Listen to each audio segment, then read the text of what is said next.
everybody, it's Slush Joan, and today I'm going to be getting into the minds of my characters and taking the Meyers Briggs 16 personality test for my 3 main friends character peoples in the project that I was working on for camp. And I just finished up writing the last scene that goes like in the middle of the book that I wanted to kind of add in, and that's the only writing that I've done since camp ended. I have not done anything with any of my works in progress since the end of July, and that's kind of sad because I really wanted August to be a month where I stayed productive, but I didn't. So today I have with me at my laptop, I have the test pulled up. I don't know if I'll put all of these in one video, depending on how long it takes for me to do one person, because I feel like I know these characters more than I know my other characters and other works in progress. So first I will be going over my main character, Olivia, and I'm gonna go ahead and tell you what I think she is. So I think for the most part, she's more extroverted than introverted. I think sensing over intuition, extroverted, sensing, feeling, and judging is what I'm gonna say. So I'm gonna go ahead, write that down, and let's see if I'm close. I don't know how much talking I'll be doing because I really want to get into the mind of my characters and see what it gives me. So, enjoying vibrant social, yes. Some of these are very situational, like sometimes she's calm under pressure and sometimes she's not, and sometimes things start going AWOL and she's like, it's fine, I'll deal with this later, and other times she just breaks down. Some of this is just very situational, especially when I take this myself. I find that they are situational, so yeah. One thing I have learned about Olivia is that she spends a lot of time just thinking in the here and now, and thinking, okay, well, is it affecting me right now? No, it's not. So we'll just keep going. And then this kind of keeps going until she realizes, oh no, wait, this is affecting me. And then it's already in the future and now there's not as much you can do about it. So she very much lives in the present and she thinks quite a bit about the future, but also spends a lot of time in the here and now. It's very, very interesting. This one, oh, you often look after yourself first and others come in second. I hate this because the answer is yes. She looks after herself first and others second because of what she's going through. And she has to look after herself first in this case. But before all this started happening, before the plot of the book, she would be the one looking after her friends, and it kind of switched up. But in this case, yes, she's looking after herself first and others second. Yeah. All right, let's see if if this is even close to what I thought it would be. And I'm not taking this as a hard answer. Okay, I don't think I did too bad. So she is an INFJ, which is the protagonist. Which is hilarious because she literally is the main character of the book. All right. So, yes, extroverted more. She has an introverted side, but she is much more extroverted. She likes being around people. She gets energy from being around people, even if it's just sitting together doing nothing. They're still together doing nothing instead of just her being herself. Intuitive or observant. Yeah, she's more, yeah, I'd say that.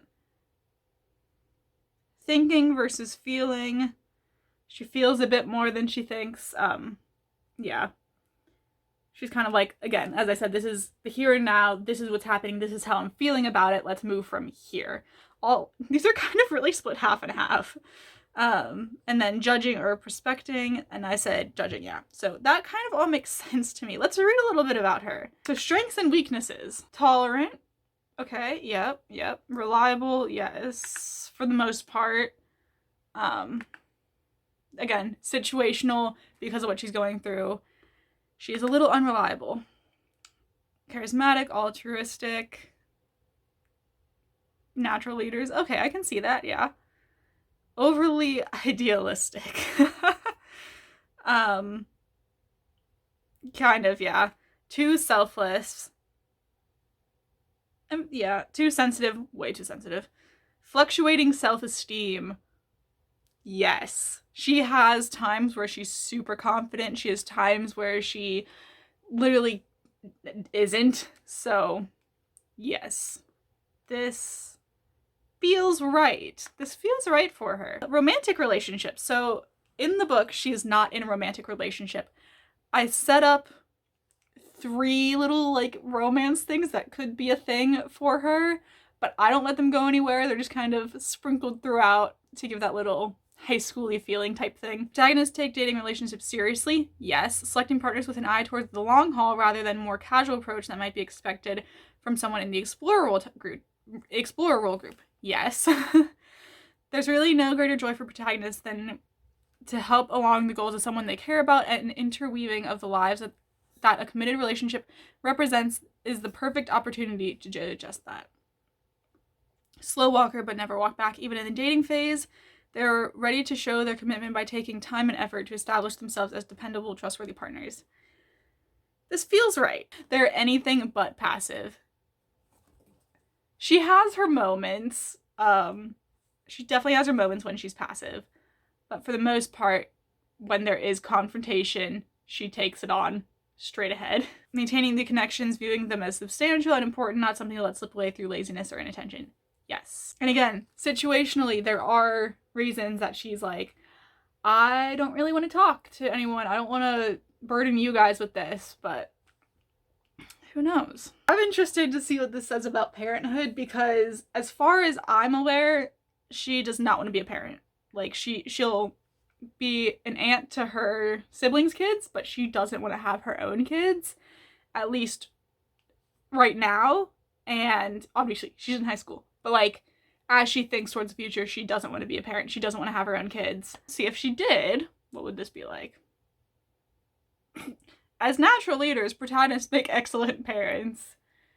That's just not who she is, though. Like, she doesn't need that. She doesn't really want it. But when she is with her nieces and nephews later on, she does take on that role and steps up and isn't the parent figure, but is the aunt figure that they kind of need. They cast their eyes towards anything that lets them do what they love most, helping other people. Yes. Wow. Yes, yes, yes. So this definitely feels like my main character, and I find it very, very funny that it's called the protagonist, since she is the protagonist. That's very interesting. I'm curious now to see what my other characters are, and I think I'm going to put these all in different videos. I don't know if they're going to go up week after week or whatnot, but I feel like these would just be nice to kind of put into a little series. And I'll probably end up doing this for some of my other books after I get a little bit more into them. But for now, I'm going to go ahead and leave this video off here, and I will see you guys all in the next one. Bye!